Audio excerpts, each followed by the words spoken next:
आज जो है वो हमने नेक्स्ट चैप्टर स्टार्ट करना है, जिसमें जो नेक्स्ट टॉपिक है वो आपका विटामिन्स है। इसके बारे में हमने काफ़ी कुछ जो है वो पहले देखा है। ये भी क्या होता है, एक ऑर्गेनिक मॉलिक्यूल होता है और हमारी बॉडी में ये बहुत सारे फंक्शन परफॉर्म करता है जो कि ग्रोथ और डेवलपमेंट के लिए ज़रूरी है। ठीक है। सेकेंडली कुछ विटामिन ये नहीं है कि आपकी लाइफ को पूरा कंट्रोल कर रहे होते हैं, यानी उनके बगैर जो है वो आपकी लाइफ नहीं चल सकती। बस ये होता है कि कुछ विटामिन जो है वो आपकी ग्रोथ के लिए नेसेसरी है, यानी जो आपके साथ लाइफ टाइम साथ साथ चलते रहेंगे।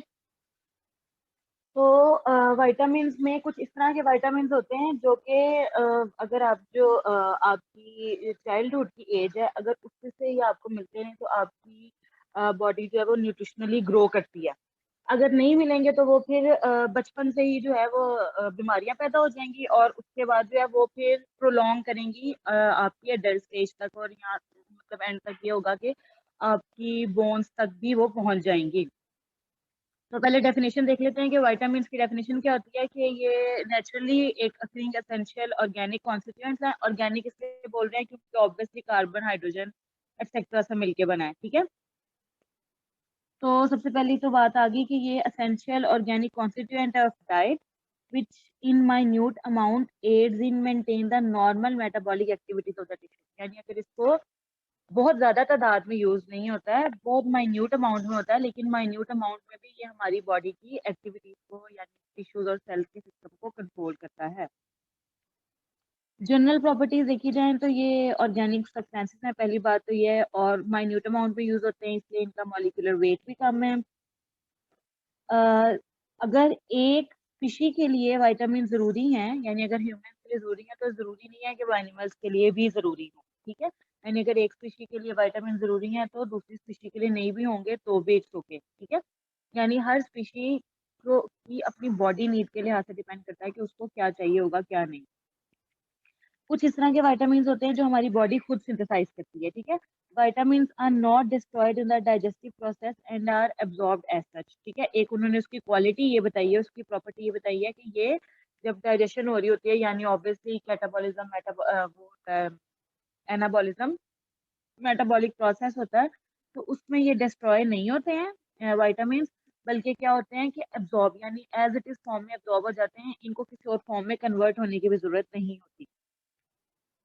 अब जो आपकी डेली रिक्वायरमेंट है ना विटामिन की, वो इंक्रीज होती है और चेंज होती रहती है जिस तरह आपकी ग्रोथ बढ़ रही है। आपके ऊपर कंडीशन क्या, प्रेगनेंसी, लैक्टेशन तो नहीं है, या फिर इसके अलावा क्या लिखा हुआ है कि are not act as antigenic. Antigenic मतलब ये कि ये आपके जीन्स के अगेंस्ट काम नहीं करते हैं, यानी इसका मतलब ये है कि ये आपके जीनोमिक लेवल पे जाके अफेक्ट नहीं करते हैं। ये सिर्फ आप न्यूट्रिशनल पॉइंट ऑफ व्यू से आपकी बॉडी के लिए इंपॉर्टेंट है। नेक्स्ट आ गया क्लासिफिकेशन ऑफ विटामिन। तो कुछ होते हैं फैट सॉल्युबल विटामिन, कुछ होते हैं वाटर सॉल्युबल विटामिन, कुछ होते हैं थर्मोलेबाइल विटामिन। थर्मोलेबाइल का मतलब ये है जो हीट से अफेक्ट हो जाते हैं। ठीक है। यानी हीट जो है उनको मेल्ट कर देगी या हीट से वो अफेक्ट होंगे, उनकी एक्टिविटी अफेक्ट होगी। और कुछ होते हैं थर्मोस्टेबल, यानी अगर हीट हाई टेम्परेचर भी होगा ना, लेकिन वो अपना काम बॉडी में उस तरीके से ही कर रहे होंगे। तो फैट सॉल्युबल विटामिन में आ जाते हैं vitamin A, D, E and K. Water soluble vitamin में रहता है vitamin C, vitamin B complex. और इनको यानी हमने वाटर सॉल्युबल विटामिन को फर्दर जो है वो हीट स्टेबिलिटी की बेस पर डिवाइड किया है, थर्मोलिबाइल में और थर्मोस्टेबल में। थर्मोलिबाइल कौन से हैं जो हीट से अफेक्ट होते हैं, जिसमें आ गया थायामीन, यानी विटामिन ये जो बी कॉम्प्लेक्स है ना उसका आगे का पार्ट है विटामिन बी 1। एंटीथेटिक एसिड जिसमें विटामिन बी 3 आता है। और थर्मोस्टेबल में आ जाते हैं राइबोफ्लेविन जो कि विटामिन बी 2 है, pyridoxine, vitamin B 6, niacin, niacinamide जिसको हम मतलब दोनों नाम है उसके, बायोटिन, फॉलिक एसिड, कोबालामीन जिसको विटामिन बी 12 भी कहते हैं, choline, inositol, para amino benzoic acid, lipoic acid. ठीक है। ये जो है आपको एमसीक्यूज में आ सकते हैं, जिसमें से किसी एक विटामिन का नाम लिखा होगा और ये पूछा होगा कि ये किस कैटेगरी में है, थर्मोलेबाइल में है, इसमें थर्मोस्टेबल में है, वाटर सॉल्युबल विटामिन में, या फैट सॉल्युबल विटामिन में। तो आपको अगर इनकी कैटेगरीज और इनकी टाइप्स अच्छी तरीके से याद होंगे तो आप वो एमसीक्यू अटेम्प्ट कर लो। ठीक हो गया। नेक्स्ट उन्होंने एक बेसिक सी फिगर बनाई हुई है जिसमें उन्होंने ह्यूमन बीइंग का स्ट्रक्चर बनाया हुआ है और बताया हुआ है कि डिफरेंट डिफरेंट जगहों पर किस तरह से विटामिन जो है वो रोल प्ले करते हैं। तो ये देखो, आई फंक्शन में सबसे पहले हम आई से अगर स्टार्ट करें तो आई फंक्शन में विटामिन ए का रोल है सबसे पहले, यानी अगर फर्स्ट स्टेप पे बात करें तो आई फंक्शन में विटामिन ए का रोल है। उसके बाद आप नीचे और टीथ तक, माउथ यानी माउथ तक आ रहे हो तो vitamin A, D and T, इन तीनों का फंक्शन है। ये भी सारे एमसीक्यूज में आ सकते हैं कि कौन से विटामिन जो हैं वो आपकी बॉडी में किस किस लेवल पे या किस किस स्टेज पे चाहिए होते हैं। ठीक हो गया। ब्लड सेल्स, जिसको हम आरबीसी कहते हैं, जो हार्ट में प्रेजेंट होते हैं, उसके लिए विटामिन ई चाहिए, यानी विटामिन ई अगर सफिशिएंट होगा तो आपके ब्लड सेल्स हैं वो सही तरीके से बनेंगे। जो हार्मोनल फंक्शंस में आ जाते हैं, जैसे स्टेरॉइड्स आ जाते हैं, उसके लिए विटामिन ए चाहिए होता है, और पेंटोथेनिक एसिड, नोरेपिनेफ्रिन, थायरॉक्सिन और विटामिन बी सिक्स। ठीक हो गया। उसके बाद जो आपके न्यूरोमस्कुलर फंक्शन है, यानी जो आपके मस्कुलर फंक्शन बेसिकली आ जाते हैं, उसमें vitamin A, vitamin B six, B 12, thiamine, niacin और पेंटोथेनिक एसिड। ठीक हो गया। फिर उसके बाद आप अपने बोन्स तक आओ। बोन्स, टेंडन्स, लिगामेंट्स होते हैं, उसके लिए विटामिन ए, डी और सी। फिर जो बोन्स जहाँ पर बनती हैं, यानी बोन फॉर्मेशन की बात की जाए, तो उसमें vitamin B 6, B 12, vitamin C और फोलेट, ये सारे विटामिन जो हैं डिफरेंट स्टेप पे रिक्वायर होते हैं। ये हो गई थी लेफ्ट साइड। अब राइट साइड पे देखते हैं। ये बहुत इंपॉर्टेंट मॉलिक्यू एमसीक्यू है कि ब्लड क्लॉटिंग के लिए कौन सा विटामिन चाहिए होता है। तो विटामिन के जो है वो ब्लड क्लॉटिंग में इन्वॉल्व होता है। ठीक हो गया। इसके अलावा जितनी आपकी बॉडी की एनर्जी रिलीज होती है ना, उसमें जो विटामिन इन्वॉल्व हैं वो थायामीन है, राइबोफ्लेविन है, नियासिन, बायोटीन, विटामिन बी 6 और पेंटोथेनिक एसिड। ठीक हो गया। रिप्रोडक्शन में कौन सा विटामिन इन्वॉल्व है? विटामिन ए और राइबोफ्लेविन। और स्किन के, उससे बात की जाए कि स्किन का जो टेक्सचर है, स्किन का जो कलर है, या स्किन की सेल्स की सिंथेसिस में जो विटामिन इन्वॉल्व है, उसमें आ जाता है vitamin A, C, B 6, niacin, riboflavin और पेंटोथेनिक एसिड। ठीक हो गया।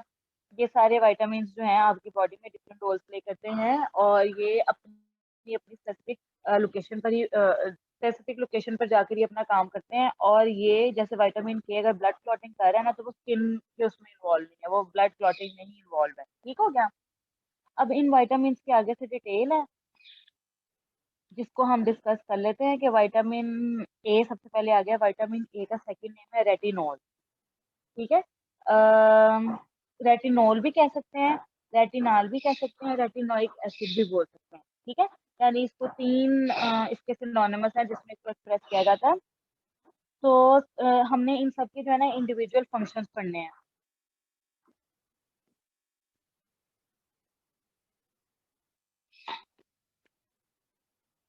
कि विटामिन ए क्या होता है? विटामिन ए जो है वो फैट सॉल्युबल विटामिन है। फैट सॉल्युबल विटामिन का मतलब ये है कि हमारी बॉडी के जो फैटी लेयर है या जो फैटी कंटेंट है, फैटी पार्ट है, उसमें सॉल्युबल होते हैं। और वाटर सॉल्युबल का मतलब ये है कि जो हमारी बॉडी का जो सारा सॉल्युबल पोर्शन है, लिक्विड पोर्शन है, जिसके अंदर वाटर होते हैं, फ्लूइड होते हैं, इलेक्ट्रोलाइट्स होते हैं, तो वाटर सॉल्युबल विटामिन उनमें सॉल्युबल हो जाते हैं। ठीक हो गया। विटामिन ए जो है वो फैट सॉल्युबल विटामिन है और एक्टिवली इन्वॉल्व है maintenance of normal visual process of eye, यानी जो आपकी सारी विजन है ना, यानी आपकी जो आई से रिलेटेड जितनी भी आपकी सारी ये विजन है, और जितना भी आई से रिलेटेड डिसऑर्डर और जो भी इसकी फंक्शनिंग होती है, आई आपकी बॉडी का सबसे ज्यादा सेंसिटिव पार्ट होता है। ठीक है। और आपको शायद पता होगा कि आईज में most of the blood vessels और वेन्स जो है वो पास ऑन कर रही होती हैं, यानी ये इतना आपकी ऑब्वियसली आप आई से जो है वही विजुलाइज करते हो चीजें। जिनके पास आईज नहीं होती हैं, जो ब्लाइंड होते हैं, वो इस चीज से महरूम होते हैं। तो आईज जो है वो आपकी बॉडी का सबसे सेंसिटिव पार्ट होती है। तो यही उन्होंने बताया हुआ है कि is actively involve in maintenance of normal visual process of eye. और इसको डिस्कवर किया था एमसी कोलोमिन ने 1915 में। ठीक हो गया। यानी इस विटामिन को डिस्कवर किया था कि ये वाला स्पेसिफिक विटामिन जो है ये आपकी विजुअल साइट क्रिएट करने में जो है वो यूटिलाइज होता है। सिनोनिम्स की बात की जाए तो वो मैंने बताया कि इसको रेटिनॉल भी कहते हैं, रेटिनॉल भी कहते हैं, रेटिनोइक एसिड भी कहते हैं। नीचे उसका केमिकल स्ट्रक्चर गिवन है, जिसमें सबसे एंड पर चेन के एंड पे कार्बोक्सिलिक एसिड लगा हुआ है, C00H। ठीक है। अगर इसकी केमिस्ट्री की बात की जाए, केमिस्ट्री का मतलब ये है कि उसके अंदर इसके स्ट्रक्चर की अगर डिटेल में खोल के बात की जाए, तो इसका जो प्रिकर्सर है ना, प्रिकर्सर यानी जो इस विटामिन ए को बनाता है, ठीक है, प्रिकर्सर या प्रो विटामिन भी उसको बोल सकते हैं, यानी वो विटामिन बनने से पिछली वाली स्टेज है। यानी अगर हम ये इसको इस तरह से एक्सप्रेस करें कि ए बी सी मॉलि ये बन रहे हैं, ठीक है, तो बी जो है वो सी का प्रिकर्सर है और ए जो है वो बी का प्रिकर्सर है। ठीक है। जो पिछला वाला मॉलिक्यूल होता है ना, जो कि नेक्स्ट मॉलिक्यूल की बनाने में हेल्प करता है या सिंथेसाइज में हेल्प करता है, उसको हम कहते हैं कि वो उसका प्रिकर्सर मॉलिक्यूल है। तो विटामिन ए की अगर बात की जाए ना, तो उसका उसका प्रिकर्सर या उसका प्रो विटामिन मॉलिक्यूल जो है वो कैरोटीन। ठीक है। कैरोटीन जो है अगर आपको अवेलेबल होगी, कैरोटीन अभी हम आगे पढ़ेंगे कि ये हमें किस एनिमल्स में से भी हमें एक्सट्रैक्ट आउट होती है, और हमें प्लांट से भी मिलती है। एनिमल से ये हमें उनके जो फिश ऑयल्स होते हैं उसमें से मिलती है, और अगर प्लांट से बात की जाए तो ये प्लांट में वेजिटेबल्स से हमें मिलती है। ठीक है। तो कैरोटीन एक हाइड्रोकार्बन है। विटामिन ए, थर्ड पॉइंट लिखा हुआ है कि vitamin A is quite heat stable but it is destroyed at high temperature in the presence of oxygen and air. वो कह रहे हैं कि समहाउ ये हीट स्टेबल है, यानी हीट को ये रेजिस्टेंस इसमें शो कर सकता है, बट अगर बहुत ज्यादा हाई टेम्परेचर हो जाए तो ऑक्सीजन और एयर की प्रेजेंस में ये विटामिन ए डिस्ट्रॉय भी हो सकता है। उसके बाद लिखा हुआ है कि विटामिन ए जो है एक कॉम्प्लेक्स अल्कोहल है। अल्कोहल से मुराद है कि उसके पास हाइड्रोक्सिल ग्रुप है और टू फॉर्म्स में मौजूद है, यानी इसकी मजीद सब फॉर्म्स है, विटामिन A1 और विटामिन A2। ठीक है। अब उन्होंने आगे बताया हुआ है कि अगर हम रिलेशनशिप की बात की जाए कि रेटिनॉल, रेटिनाल और रेटिनोइक एसिड जो उसके सिनोनिम्स थे, उनमें रिलेशनशिप की बात की जाए तो क्या है कि रेटिनॉल से नेक्स्ट स्टेज होती है रेटिनाल, और रेटिनाल से नेक्स्ट स्टेज है रेटिनोइक एसिड। रेटिनॉल जो है आफ्टर ऑक्सीडेशन रेटिनाल बना देता है। ऑक्सीडेशन का मतलब ये है कि एडिशन ऑफ ऑक्सीजन और रिमूवल ऑफ हाइड्रोजन। रेटिनाल की आगे से मजीद ऑक्सीडेशन होगी, यानी उसके अंदर मजीद ऑक्सीजन ऐड होगा, तो वो रेटिनोइक एसिड बना देगा। और ये यानी एन पे रेटिनॉल से इस तरह से रेटिनोइक एसिड हो जाएगा। अब एक रिवर्स स्टेप भी होता है कि रेटिनाल से रेटिनॉल दोबारा भी बन सकता है अगर रिडक्शन कर दी जाए। रिडक्शन का मतलब ये है, जैसे ऑक्सीडेशन का मतलब ये था ना, ऐड ऑफ ऑक्सीजन ऐड हो रही है और हाइड्रोजन माइनस हो रहा है, जबकि रिडक्शन का मतलब ये है कि हाइड्रोजन ऐड हो रहा है, ऐड में मैं प्लस का साइन यूज कर रही हूँ और माइनस में मैं जो चीज एलिमिनेट हो रही है उसके लिए माइनस का यूज कर रही हूँ, तो ऑक्सीजन मतलब माइनस हो जाएगी। तो यानी अगर हम इसको ऑक्सीजन देंगे तो वो रेटिनॉल में चेंज हो जाएगा, और इसमें से अगर ऑक्सीजन माइनस कर देते हैं, रिमूव कर देते हैं, तो वो उसकी रिडक्शन हो जाएगी और वो रेटिनॉल में दोबारा चेंज हो जाएगा। यानी ये एक दूसरे के लिए इंटर कन्वर्टेबल है, ये रिवर्सिबल है। जबकि रेटिनॉल से अगर एक दफा रेटिनोइक एसिड बन जाता है तो ये स्टेप रिवर्सिबल नहीं है, यानी इसकी रिडक्शन होकर ये दोबारा से रेटिनॉल नहीं बन सकता, ये फिर रेटिनोइक एसिड ही बना रहेगा। उसके बाद हमने देखना है कि ये जो रेटिनॉइड है ये आपको एनिमल ओरिजिन में और प्लांट ओरिजिन में ये आपको कहाँ कहाँ से मिलता है। ठीक है, सिर्फ मुझे एक सेकंड दो।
और प्लांट ओरिजिन की बात की जाए, इसमें आप लोगों के लिए एमसीक्यूज की बहुत चीजें हैं, यानी अगर इस टॉपिक की बात की जाए, लेकिन ये टॉपिक कॉम्प्लेक्स बिल्कुल नहीं है। यानी विटामिन, मिनरल, इस तरह की चीजें, ये इस तरह की मतलब बातें होती हैं जो नॉर्मली एक लेमैन को भी पता होती हैं, यानी जिनका ताल्लुक नहीं भी है न्यूट्रिशनल पॉइंट ऑफ व्यू से या कोई भी साइंस स्टडी से, तो भी उनको इस तरह की चीजें पता होती है कि कौन से विटामिन किसके लिए जरूरी है। नॉर्मली घरों में भी लोगों को ये बात पता होती है, तो इसलिए हो सकता है इसमें से काफी सारी बातें ऐसी हों जो आप लोगों की नॉलेज में हो, कुछ बातें हैं जो ना नहीं भी हो सकती हैं। तो इसलिए आपने इस टॉपिक को एमसीक्यूज पॉइंट ऑफ व्यू से अच्छा प्रिपेयर करना है, क्योंकि इसमें से एमसीक्यूज बनने के ही ज्यादा चांसेस हैं।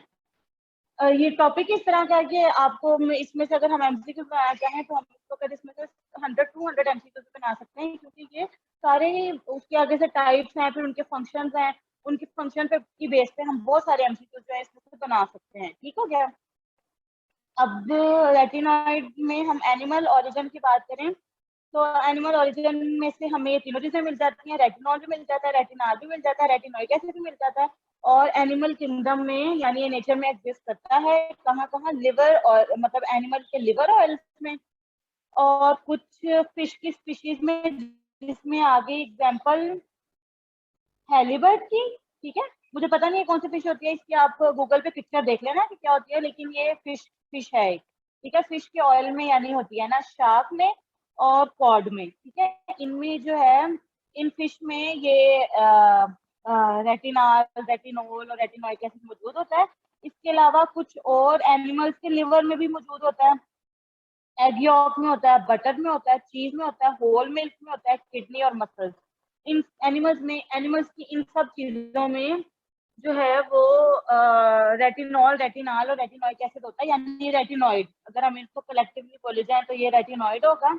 इसका मतलब ये है कि हम मीट खाते हैं ना, यानी हम एनिमल जो है उसका गोश्त खाते हैं, तो इसका मतलब ये कि ऑटोमेटिकली चीजें हमारे अंदर सारी जा रही होती हैं। ठीक हो गया।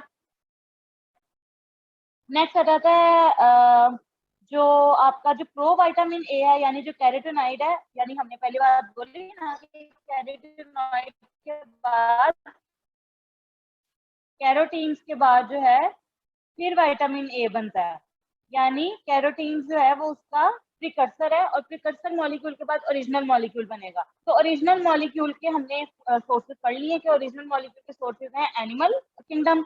अब जो हमारा कैरोटीनॉइड है ना, यानी जो हमारा प्रो प्रिकर्सर है, जिसने आगे विटामिन ए बनाना है, यानी प्रिकर्सर बनेगा तो विटामिन ए बनाएगा ना, तो प्रिकर्सर का सोर्स जो है वो प्लांट है।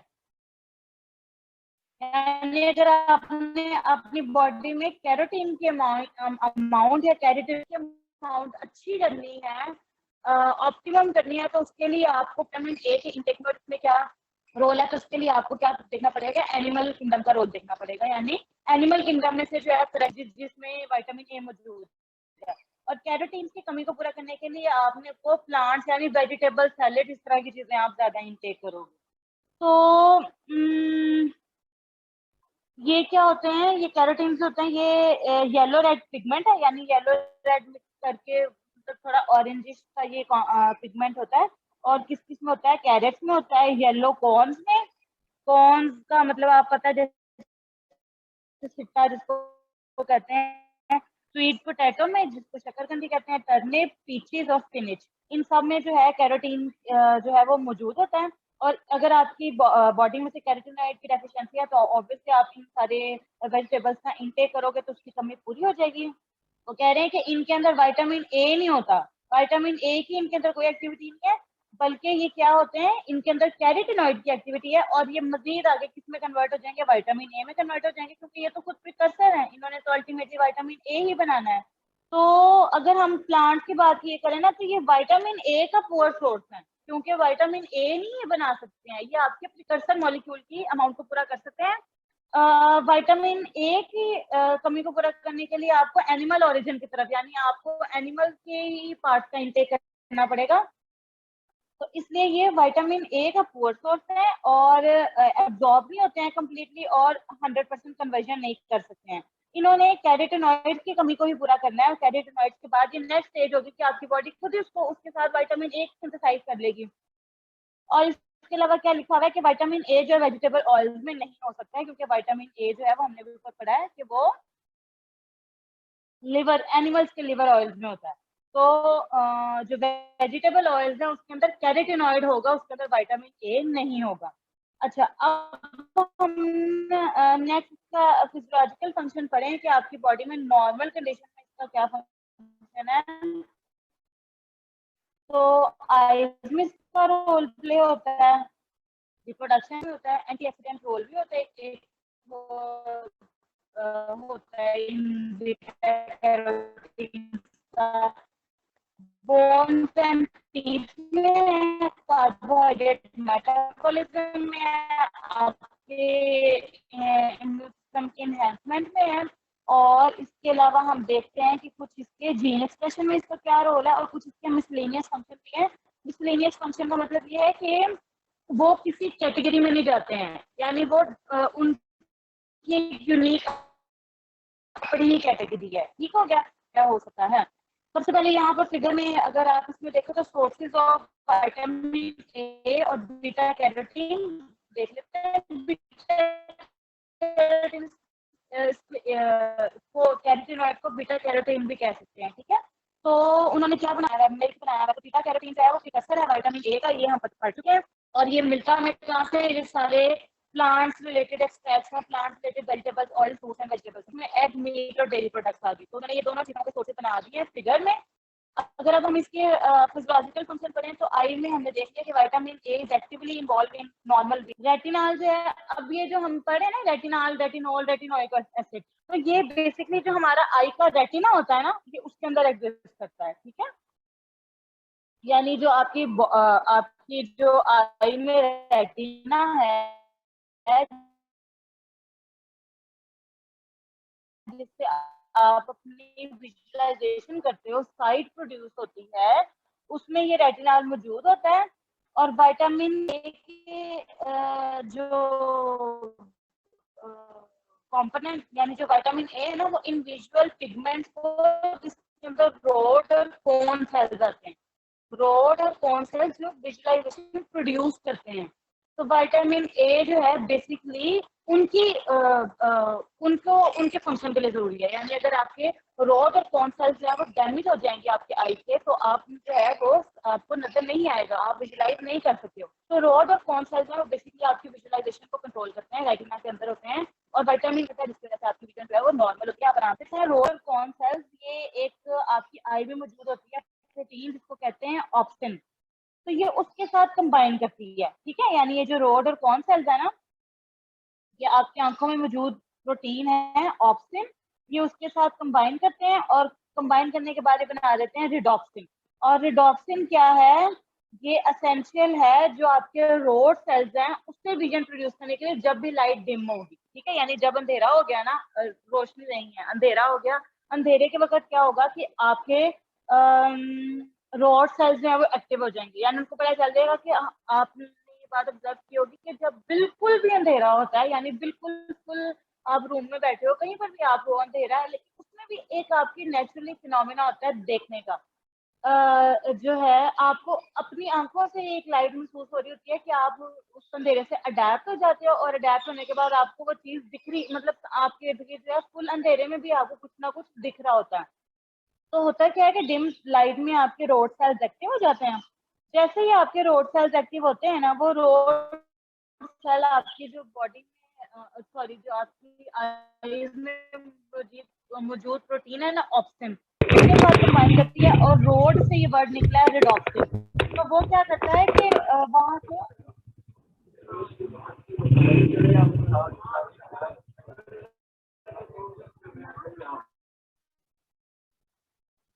ठीक है, तो रोड सेल्स जो है वो उस प्रोटीन के साथ, ऑप्सिन प्रोटीन के साथ कंबाइन करके रोडोप्सिन बना देते हैं। ठीक है, यानी जो आपको डिम लाइट में आएगा। इसके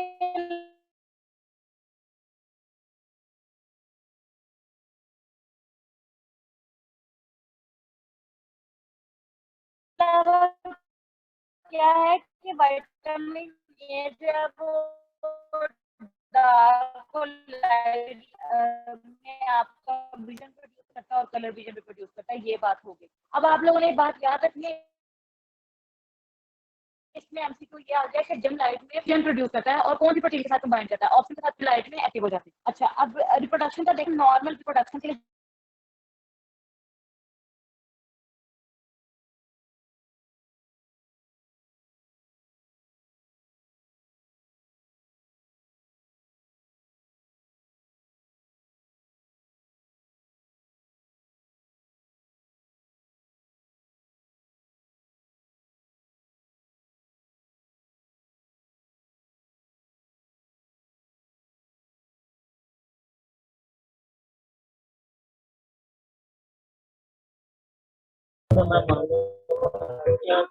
सही किसे भी नहीं करे।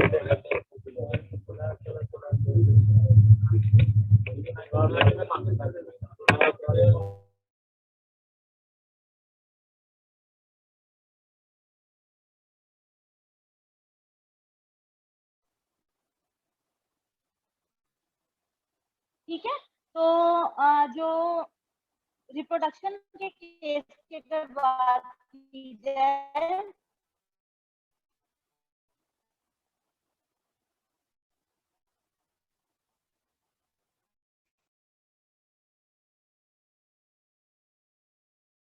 हाँ जी, तो रिप्रोडक्शन में मेल और फीमेल्स के उसमें इन्वॉल्व होते हैं। मेल्स में ये स्पर्मेटोजेनेसिस करते हैं, फीमेल्स में जो है ये फेटल रिजॉर्प्शन यानी कुछ फेटल प्रोसेसेस होते हैं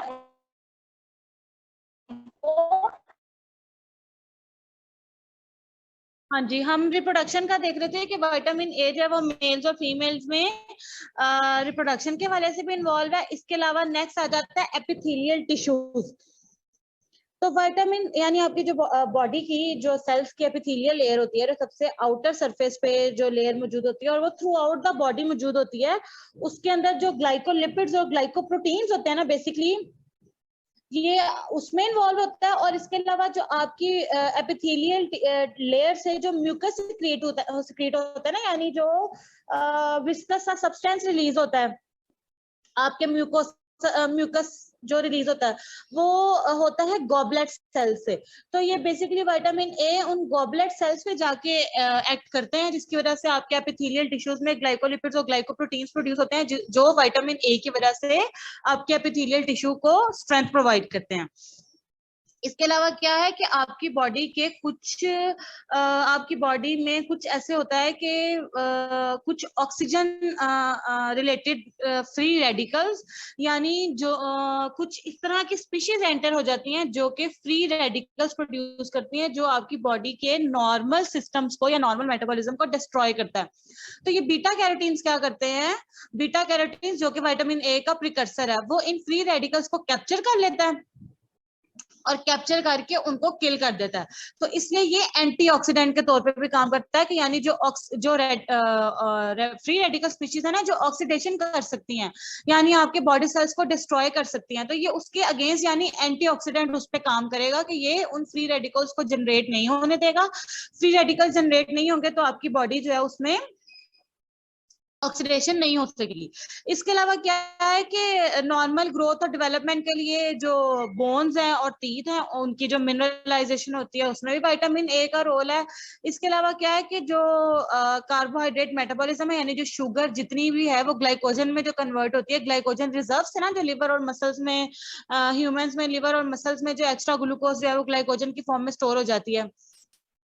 तो कार्बोहाइड्रेट मेटाबॉलिज्म जो है ना, बेसिकली शुगर से जो ग्लाइकोजन बनने का जो प्रोसेस है ना, उसको भी एक्टिवेट करता है, उसको भी अफेक्ट करता है। तो इसलिए विटामिन ए जो है वो कार्बोहाइड्रेट मेटाबॉलिज्म में भी रोल प्ले कर रहा है। अगर हम इम्यून सिस्टम की बात की करें तो विटामिन ए जो है वो इम्यून सिस्टम को भी इनहेंस करता है, यानी बच्चों में जो मीजल्स और इस तरह के जो बचपन में होने वाले जो इन्फेक्शंस होते हैं, उससे जो है वो आपको प्रोटेक्ट करता है, आपकी बॉडी सरफेस और बॉडी लाइनिंग को प्रोटेक्ट करता है, ताकि इस तरह की बीमारियां जो है वो ना हो सकें। इसके अलावा क्या है, जो आपके इम्यून सिस्टम सेल्स यानी जो जब डिफरेंशिएट करते हैं, यानी जब आगे से वो अपना अपने टाइप्स में डिवाइड होकर अपना फंक्शन परफॉर्म करते हैं, तो विटामिन ए वहां पर भी रोल प्ले करता है कि इन्फेक्शन से उनको प्रोटेक्ट करता है। इसके अलावा क्या है कि विटामिन ए जो है वो आपके कुछ जो आपकी जो बॉडी में जिनोम में ट्रांसक्रिप्शन होती है, ट्रांसक्रिप्शन के बाद उसमें mRNA बनता है, तो ट्रांसक्रिप्शन के दौरान जितने भी कुछ आपके रेगुलेटरी ट्रांसक्रिप्शन फैक्टर्स हैं या कुछ ऐसी प्रोटीन्स हैं, उनके साथ भी विटामिन ए जो है वो एज अ को फैक्टर ज्वाइन कर लेता है और आपके जीन एक्सप्रेशन को भी कंट्रोल करने की कोशिश करता है। इसके अलावा क्या है, सोरियासिस एंड एक्ने ट्रीटमेंट, यानी जो आपकी जो स्किन के डेड सेल्स हैं जब शेड ऑफ हो जाते हैं, तो ये क्या करता है कि रेटिनोल या रेटिनोइक एसिड आपके स्किन को उस वक्त स्किन के प्रोसेस को ये प्रोटेक्ट करता है ताकि आपका कोई भी बैक्टीरिया जो है वो इस पे एक्ट करके आपकी स्किन पे कोई इन्फेक्शन ना कॉज कर दे। तो विटामिन ए इस तरह से भी प्रोटेक्ट करता है। इसके अलावा कुछ इसके मिसलेनियस फंक्शन है, इसमें क्या आ जाता है कि ये म्यूकोपॉलीसेकेराइड सिंथेसिस करता है, यानी म्यूकस के अंदर भी पैदा होने वाले, जैसे म्यूकस मैंने बोला ना कि म्यूकस क्या होते हैं, कुछ आपकी बॉडी के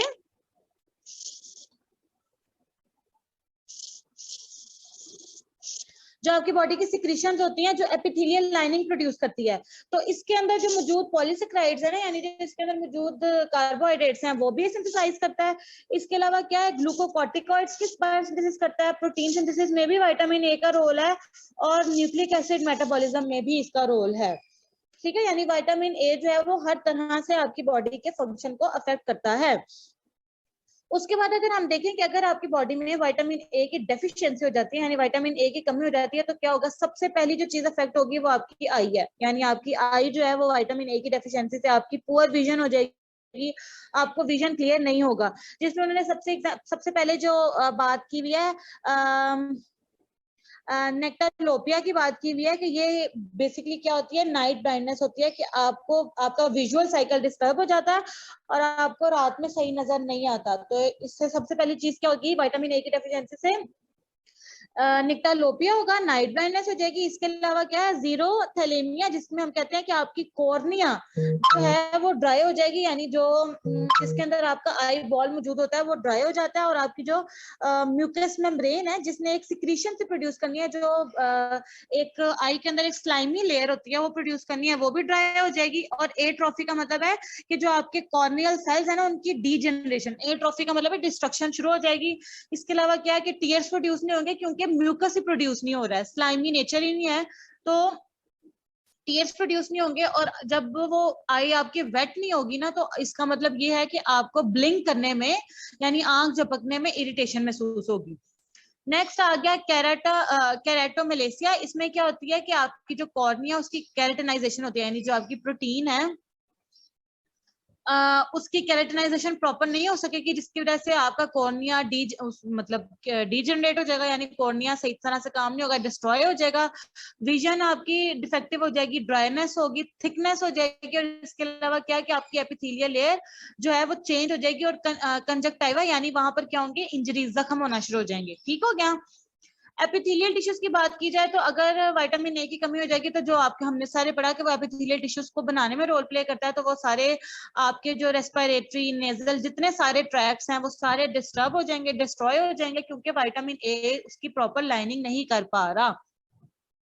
स्किन की बात की जाए तो स्किन के लिए भी विटामिन ए जो है वो इम्पोर्टेंट है, बट अगर जो है वो आपकी स्किन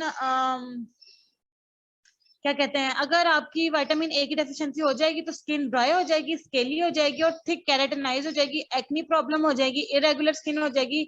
और इसके अलावा क्या है कि हेयर्स उस निकलना शुरू हो जाएगी। और सोरियासिस का मतलब है कि डिस्ट्रक्शन होना शुरू हो जाएगी आपके सेल्स की। रिप्रोडक्शन की बात की जाए, क्योंकि विटामिन ए जो है वो मेल और फीमेल्स की जो है वो रिप्रोडक्शन में भी इन्वॉल्व था, तो मेल्स में स्पर्मेटोजेनेसिस करता था, स्पर्म्स नहीं बनाएगा, और फीमेल्स जो है उसका मेंस्ट्रुअल साइकिल जो है वो डिस्टर्ब हो जाएगा। कुछ यहाँ पर इसके मिसलेनियस रोल है। मिसलेनियस रोल में क्या होता है कि यूरिनरी ट्रैक्ट में आपकी स्टोन फॉर्मेशन कर देता है, यानी किडनी डिसऑर्डर्स होना शुरू हो जाएंगे, रेस्पिरेटरी चेंजेस आएंगी आपकी बॉडी में क्योंकि आपकी सारी एपिथेलियल लाइनिंग डिस्टर्ब हो गई है, ग्रोथ फेलियर होगा, डिलेड डेंटिशन यानी आपके जो दांत हैं, जो टीथ वाला सारा ये है कि सिस्टम, जो माउथ का सिस्टम है वो सही तरीके से इस्टेब्लिश नहीं होगा, लेट होगा। और इसके अलावा क्या और बोन्स में है वो मेलफॉर्मेशन यानी वो विटामिन ए की कमी का शिकार रहेंगे। यानी मेल फंक्शन का मतलब है कि किसी चीज में कोई कमी हो ना तो उसमें मेल का वर्ड यूज करते हैं। ठीक हो गया। इसके अलावा अगर आपकी बॉडी में विटामिन ए ज्यादा हो जाए हो सकती है टॉक्सिसिटी पर विटामिन, जिसमें अगर वो एक्यूट है ना तो एक्यूट से मुराद है कि अगर वो इतने ज्यादा हाई तो उससे हेडेक हो सकता है, नोजिया और वॉमिटिंग हो सकती है। लेकिन अगर वो क्रॉनिक यानी अगर उसका लेवल फेटल हद तक जो है वो बढ़ चुका है तो फिर उससे आपकी पेन, फ्रेजिलिटी, ब्रिटलनेस हो जाएंगे। इसके अलावा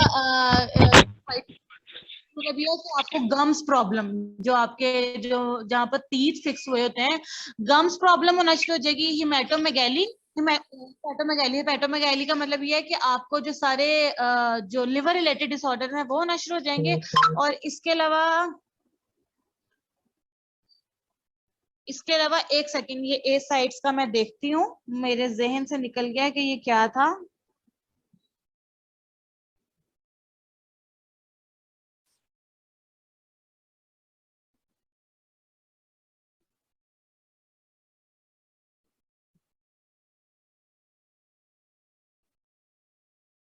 अच्छा, ए साइट्स होता है ऐसी कंडीशन जिसमें जो आपका एब्डोमिनल रीजन है ना उसमें कुछ अनवांटेड फ्लूइड्स जो है वो इकट्ठे होना शुरू हो जाएं। ठीक हो गया। तो उससे भी क्या होता है, वो भी विटामिन ए के हाई लेवल होने की वजह से हो जाता है। इसके अलावा पोर्टल हाइपरटेंशन ऐसे जिसमें आपके वेन्स और वेसल्स है ना, यानी जिन्होंने डायरेक्टली जो है वो लिवर और किडनी तक सप्लाई करना है, यानी मेन वेन्स जो कि सारी सर्कुलेशन में इन्वॉल्व है, वो भी जो है वो क्या होंगी, डिस्टर्ब हो जाएंगी अगर विटामिन ए का लेवल जो है वो ज्यादा हो जाता है। ठीक है, यहाँ तक था आपका विटामिन ए। इसके हमने सारे कैरेक्टरिस्टिक्स उसके पढ़ लिए हैं, उसके नॉर्मल फंक्शंस पढ़ लिए हैं, उसके सारे हमने क्या कहते हैं, अगर उनकी अमाउंट ज्यादा हो जाए तो वो भी उसकी भी डिटेल भी पढ़ ली है। और अगर जो है वो हाइपर लेवल तक चला जाए, उसका लेवल जो है किसी भी चीज की एक्सेस जो है वो बुरी होती है, तो उससे भी क्या कॉन्सिक्वेंसेस हो सकते हैं। अब नेक्स्ट आ जाता है आपका विटामिन डी। एक सेकंड के लिए आप रिकॉर्डिंग स्टॉप करो बच्चे।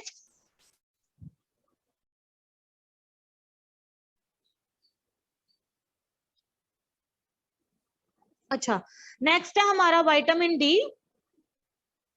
विटामिन डी की बात करें तो विटामिन डी एक फैट सॉल्युबल विटामिन होता है। इसके अलावा पहली बात यह कि इसकी डेफिशिएंसी से बच्चों में ये हड्डियों की, बोन्स की बीमारियां हो जाती हैं, उनकी बोन्स प्रॉपर बिल्ड नहीं होती हैं। और अगर एडल्ट्स की बात की जाए तो एडल्ट्स में ओस्टियोमेलेसिया हो जाता है। ओस्टियोमेलेसिया का मतलब है कि सॉफ्टनिंग ऑफ बोन्स, आपकी बोन्स जो है वो प्रॉपर फंक्शन नहीं करेंगी। इसके सिनोनिम्स कौन से हैं, कैल्सीफेरोल, एर्गोस्टिरोल और एंटी रिकेटिक विटामिन, यानी ये सारी इसके क्या है, सिनोनिम्स हैं। ये भी जब जब यूज होंगे इसका मतलब, जैसे उसमें आई में था रेटिनोल, रेटिनॉल और रेटिनोइक एसिड, इस तरह विटामिन डी में ये तीनों इसके सिनोनिम्स हैं। स्ट्रक्चर इसका आप देख लो कि उन्होंने इसका स्ट्रक्चर बनाया हुआ है। विटामिन डी 3 का लेफ्ट साइड पे स्ट्रक्चर है, विटामिन डी 2 का राइट साइड पे स्ट्रक्चर है। अगर इसकी केमिस्ट्री की बात की जाए तो उन्होंने कहा है कि ये स्टीरोल्स होते हैं। स्टीरोल्स इनको क्यों कह रहे हैं, क्योंकि इनके स्ट्रक्चर के एंड पे अल्कोहलिक ग्रुप लगा हुआ है। तो अल्कोहलिक ग्रुप जब इधर आए तो उसको हम क्या बोलते हैं, स्टीरोल। तो ये जो ओल है ना, ये उसके अल्कोहल ग्रुप की वजह से है। ठीक हो गया। और इसके अंदर इसका उन्होंने क्या लिखा है कि इसकी अबाउट 10 इसकी जो है वो कंपाउंड मजीद है, विटामिन डी 1 से लेकर विटामिन डी 10 तक। और जिसमें से उन्होंने कहा है कि out of these only 2 have anti rachitic property. Anti rachitic property का मतलब ये है कि उनको रिकेट्स हो ही नहीं सकता। ठीक है, जिनमें ये वाले विटामिन मौजूद होंगे उनको रिकेट्स नहीं हो सकता है। जिसमें आ जाता है एर्गोस्टिरोल और कैल्सीफेरोल, ये दोनों ऐसे हैं जिनकी एंटी रिकेटिक एक्टिविटी है। यानी अगर आप ये लोगे ना, बच्चों को बचपन से ये दोगे तो उनको रिकेट्स नहीं हो सकेगा। ठीक हो गया। इसके अलावा उन्होंने अब क्या बनाया हुआ है, इसके अलावा उन्होंने लिखा हुआ है कि जो एर्गोस्टिरोल है उसका दूसरा नाम क्या है, प्रो विटामिन डी 2। ठीक है, इसके ये कैसे बनता है, यानी इसके ऊपर जब यूवी रेडिएशंस पड़ती है ना यूवी रेस फॉल करती हैं, तो इस ये किस में कन्वर्ट हो जाता है, ये कन्वर्ट हो जाता है विटामिन D2 में। ठीक हो गया।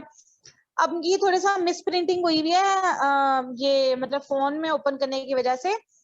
नेक्स्ट उन्होंने लिखा हुआ है कि जो 7 डिहाइड्रोकोलेस्ट्रॉल है ना, इसको हम प्रो विटामिन D3 कहते हैं, यानी D3 इधर आना चाहिए था, बट वो मिस प्रिंटिंग हो गई है। इसके ऊपर जब यूवी रेडिएशन भी यहाँ आएगा, यूवी रेडिएशन पड़ेंगी तो ये किस में कन्वर्ट हो जाएगा, ये कोल कैल्सीफेरोल में, जो कि विटामिन D3 है उसमें कन्वर्ट हो जाएगा। यानी एर्गोस्टिरोल जो है प्रो विटामिन से, यानी अपने प्रिकर्सर से कंप्लीट एक एर्गो कैल्सीफेरोल में यानी विटामिन में कन्वर्ट हो जाएगा। और जो विटामिन D3 है उसका प्रिकर्सर क्या है, उसका प्रिकर्सर है 7 डिहाइड्रोकोलेस्ट्रॉल। ठीक है, यानी ये उनके प्रिकर्सर मॉलिक्यूल्स हैं जो फिर ओरिजिनल मॉलिक्यूल्स बना देंगे। अब इनके उसकी बात की जाए, इनके सोर्सेज की, तो वेजिटेबल ऑयल जो है वो वेजिटेबल ओरिजिन की में से सबसे पहले एर्गोट, उसको आइसोलेट किया गया था यानी सेपरेट किया गया था। और एनिमल्स में से ये ह्यूमंस के एपिडर्मिस में से निकाला गया था ये विटामिन D। ठीक हो गया। इसके अलावा क्या है कि उन्होंने लिखा है कि जो ये विटामिन D2 और D3 है ना, इनके फिजियोलॉजिकल एक्शंस ह्यूमंस में बिल्कुल सेम है। ठीक है, फिजियोलॉजिकल एक्शन इनके सेम यानी एक तरह से एक्ट करते हैं। और वेजिटेबल्स में ये एर्गोट से मिलते हैं, और एनिमल ओरिजिन की बात की जाए तो ये ह्यूमन एपिडर्मिस से मिलते हैं। ठीक हो गया। अब जो मेन विटामिन D का रोल है ना, विटामिन D जो वो मेनली अफेक्ट करता है हमारी बॉडी की कैल्शियम रेगुलेशन में। ठीक हो गया। यानी कैल्शियम क्या है, एक मिनरल है ना, तो कैल्शियम की रेगुलेशन जो है वो विटामिन D पे डिपेंड करती है। विटामिन D का इंटेक अच्छा होगा तो आपकी बॉडी में कैल्शियम जो है वो प्रोड्यूस होगी, कैल्शियम प्रोड्यूस होगी तो आपकी बोन्स, आपके टीथ, ये सब चीजें जो है वो स्ट्रॉन्ग रहेंगी। अच्छा, सोर्सेज में उन्होंने लिखा है कि विटामिन D जो है वो इतना ज्यादा नेचर में वेल डिस्ट्रीब्यूटेड नहीं है। फिश के लिवर ऑयल्स हैं इनके, इसका बेस्ट सोर्सेज हैं। इसके अलावा एग्स, बटर, फोर्टिफाइड मिल्क, इनमें भी क्या है जो है वो विटामिन D होता है। इसके अलावा क्या है कि D3 content of milk depend on, और आपका जो विटामिन D है वो most of the time sunlight के एक्सपोजर पे भी डिपेंड करता है। जो सनलाइट के एक्सपोजर बिल्कुल भी नहीं लेते हैं ना, उनके अंदर विटामिन D की डेफिशिएंसी हो जाती है, और एंड पर फिर उनकी बोन्स जो है वो सॉफ्टन होना शुरू हो जाती हैं। इसलिए जो है आपकी जो स्किन है जब वो यूवी लाइट को एब्जॉर्ब करती है एक मिनिमम अमाउंट में, तो फिर आपका विटामिन D की एक्टिवेशन होती है, और विटामिन D जैसे एक्टिवेट होता है तो नेक्स्ट अपना मॉलिक्यूल बनाता है जिसको हम कोल कैल्सीफेरोल कह रहे हैं। कोल कैल्सीफेरोल जो है वो आपके लिवर सेल्स के एंडोप्लाज्मिक रेटिकुलम के ऊपर एक्ट करता है, और उसके बाद वो कन्वर्ट हो जाता है 25 हाइड्रोक्सी कोल कैल्सीफेरो में, और उसके बाद किडनी के अंदर जाके इसकी क्या हो जाती है, इसकी हाइड्रोक्सिलेशन हो जाती है फर्स्ट और 25th पोजीशन के ऊपर, और ये बन जाता है डाई हाइड्रोक्सी कोल कैल्सीफेरोल, जिसको हम कहते हैं कैल्सीट्रायोल। ठीक है, यानी स्किन ने क्या किया, स्किन ने यूवी रेडिएशंस को एब्जॉर्ब किया, विटामिन D एक्टिव हुआ। जैसे ही विटामिन D एक्टिव हुआ उसने कोल कैल्सीफेरोल को 25 हाइड्रोक्सी कोल कैल्सीफेरो में कन्वर्ट किया, यानी 25th पोजीशन के ऊपर उसकी हाइड्रोक्सिलेशन कर दी, उसके ऊपर हाइड्रोक्सिल ग्रुप ऐड कर दिया। उसके बाद किडनीज के अंदर जाके पहली हाइड्रोक्सिलेशन लिवर सेल्स में हुई या दूसरी किडनी में हो गई, और किडनी में फर्स्ट पोजीशन के ऊपर जाकर हाइड्रोक्सिलेशन करेंगे और यहाँ पर बन गया कैल्सीट्रायोल। ठीक हो गया। अब जो फैक्टर्स जो विटामिन D3 की फॉर्मेशन को अफेक्ट कर रहे हैं वो स्टिमुलेट होते हैं हम ऑब्वियसली हमारी बॉडी के कुछ हार्मोनल सिस्टम्स हैं जो इन सिस्टम को एक्टिवेट भी कर सकते हैं, डीएक्टिवेट भी कर सकते हैं।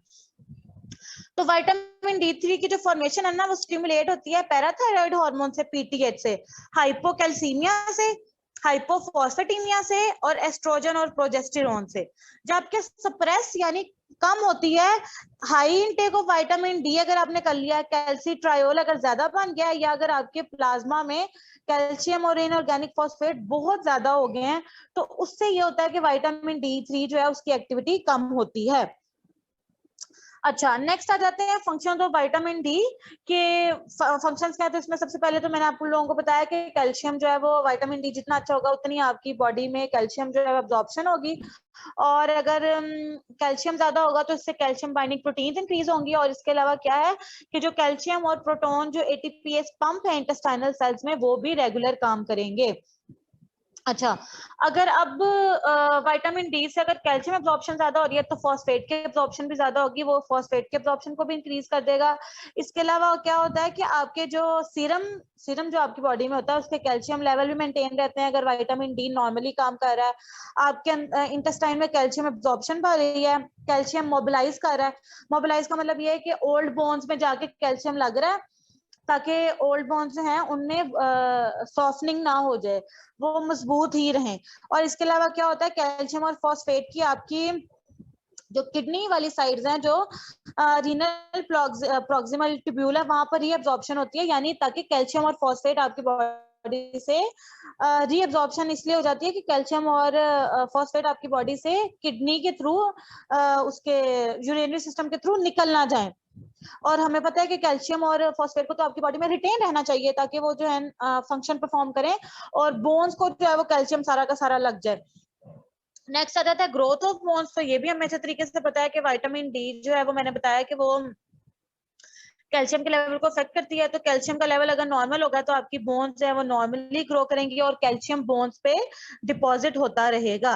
इसके अलावा क्या पैराथायरॉयड एक्टिविटी की बात की जाए तो अगर आपकी बॉडी में विटामिन डी की डेफिशिएंसी हो जाती है तो पैराथायरॉयड हार्मोन जो है ना, पीटीएच जो है वो एक्टिव हो जाएगा, यानी वो सिग्नल देगा कि विटामिन डी की डेफिशिएंसी हो गई है।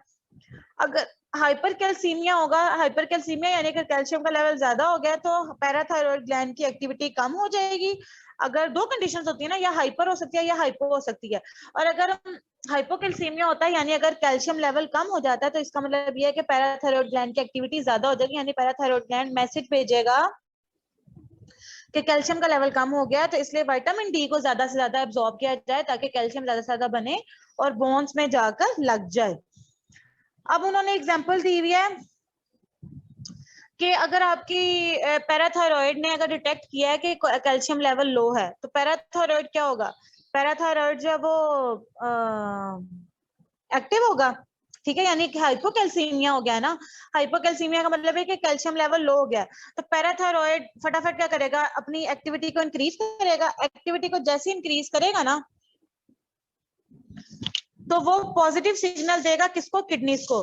किडनीज क्या करेंगी, रीअब्जॉर्प्शन इंक्रीज करेंगे यूरिन से, ताकि यूरिन में जितना भी कैल्शियम है ना वो निकल ना जाए, आपकी बॉडी से एक्सक्रीट आउट ना हो जाए, वो रीअब्जॉर्ब हो जाए, ठीक है। इसके अलावा क्या है, वो विटामिन डी की एक्टिवेशन को इंक्रीज करेंगी ताकि ज्यादा से ज्यादा विटामिन डी एक्टिव होकर कैल्शियम की एब्जॉर्प्शन को इंक्रीज करे।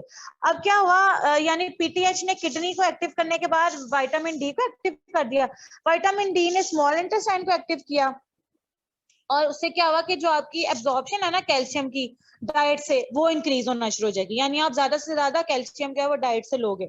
इस तरह से क्या होगा कि आपका सीरम का कैल्शियम लेवल जो हाइपो हो गया था ना, यानी कम जब हो गया था, तो वो दोबारा से नॉर्मल हो जाएगा। यानी क्या मतलब ये है कि पैराथायरॉयड हार्मोन जो है किस किस को इन्वॉल्व करते हैं, किडनी को इन्वॉल्व करते हैं और स्मॉल इंटेस्टाइन को इन्वॉल्व करते हैं।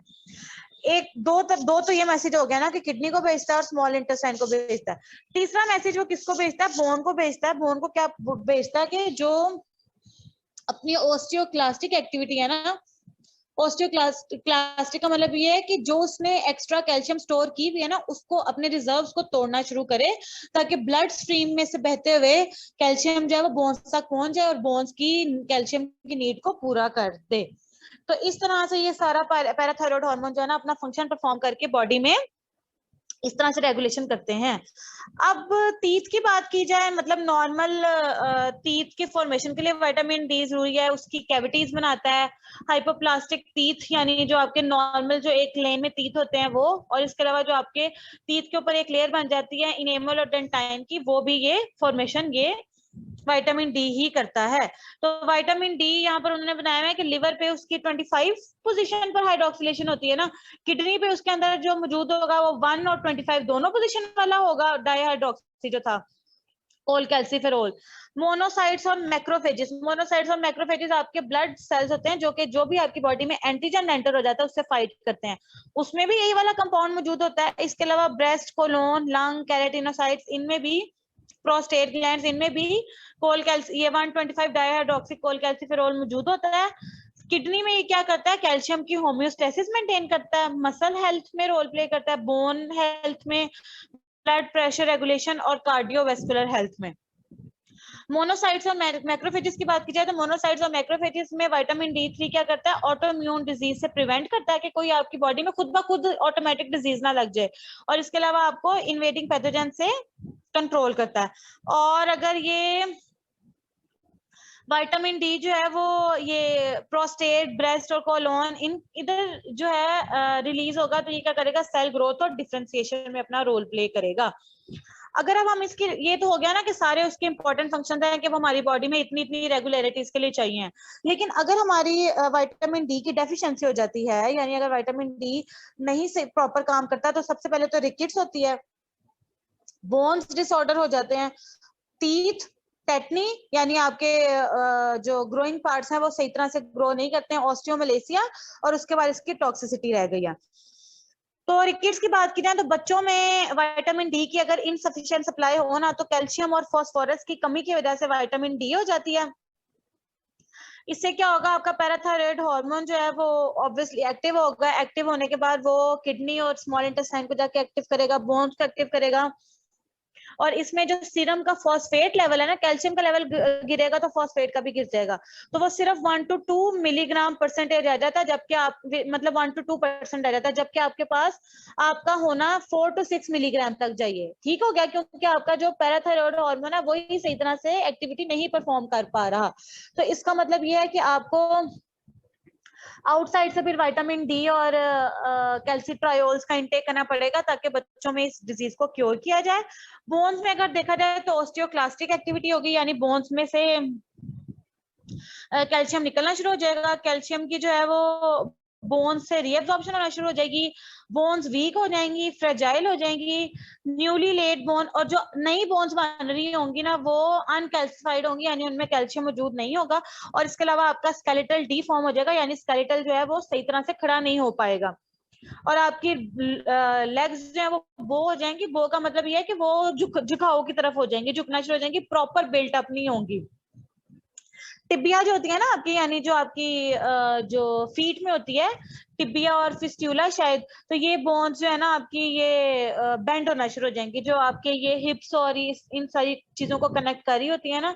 इसके अलावा क्या है, रिकिटी रोजेरी यानी नोड्यूल डेवलपमेंट, जहां पर जंक्शन है ना वहां पर आपके ये नोड्यूल से बनना शुरू हो जाएंगे, ये जो आपको दिख रहा होगा,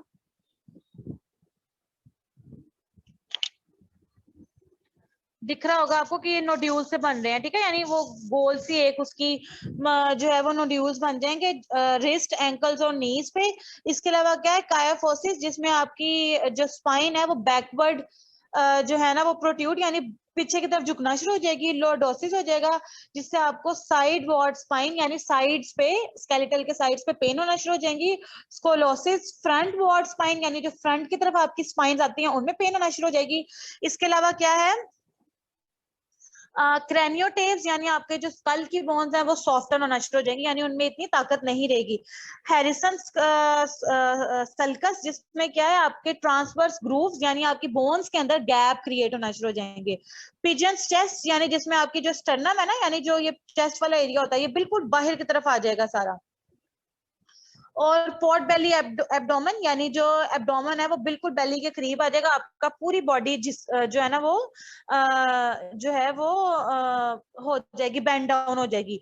तो ये उन्होंने डिफरेंट कंडीशंस बनाई हुई है जिसमें उन्होंने फिगर्स बनाकर आपको एक्सप्लेन किया हुआ है, ठीक है, तो इन फिगर्स को एक दफा देख लेना ताकि आपको याद रहे। टीथ में बात की जाए तो ऑब्वियसली अगर कैल्शियम विटामिन डी की कमी होगी, कैल्शियम की कमी होगी तो आपकी टीथिंग प्रॉपर नहीं होगी, मेल फॉर्म्ड हो जाएंगी, और इसके अलावा इनेमल प्रोडक्शन नहीं होगी, टूथ डिके हो जाएगा, और कैल्शियम फॉस्फेट की रेशियो जो है वो मिसबैलेंस हो जाएगी। टेटनी की बात की जाए तो अगर कैल्शियम लेवल कम रहता है तो टेटनी भी हो सकता है, यानी आपका जो कैल्शियम लेवल है वो 1 मिलीग्राम तक फॉल कर जाएगा, जबकि नॉर्मल 9 to 10 मिलीग्राम होना चाहिए। अगर बड़ों में बात की जाए तो ऑस्टियोमलेसिया हो जाता है, यानी बड़ों में सनलाइट एक्सपोजर कम होने की वजह से एडल्ट्स में रिकेट्स हो जाता है, यानी इसको एडल्ट रिकेट से बोलते हैं। ठीक हो गया, इसमें आपकी बोन्स हैं वो सॉफ्ट हो जाती हैं, वीक हो जाती हैं, फ्रैक्चर हो जाती हैं, आपके जो लेग बोन्स हैं उनमें भी सारी बोइंग हो जाती है।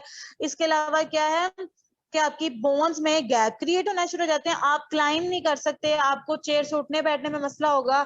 इसके अलावा आपकी क्या जो वर्टिब्रा है ना, यानी जो वर्टिबल कॉलम है वो कोलैप्स होना शुरू हो जाएगी। और इसके अलावा क्या है कि आपको फेशियल ट्विचिंग, यानी जो फेस के मसल्स एकदम मुड़ जाते हैं ना, आपको इस तरह की चीजें, ये कार्पोपीडल स्पैस्म होंगे, यानी आपको जो मसल फेस के जो मसल्स होते हैं इसकी ट्विचिंग फील होगी।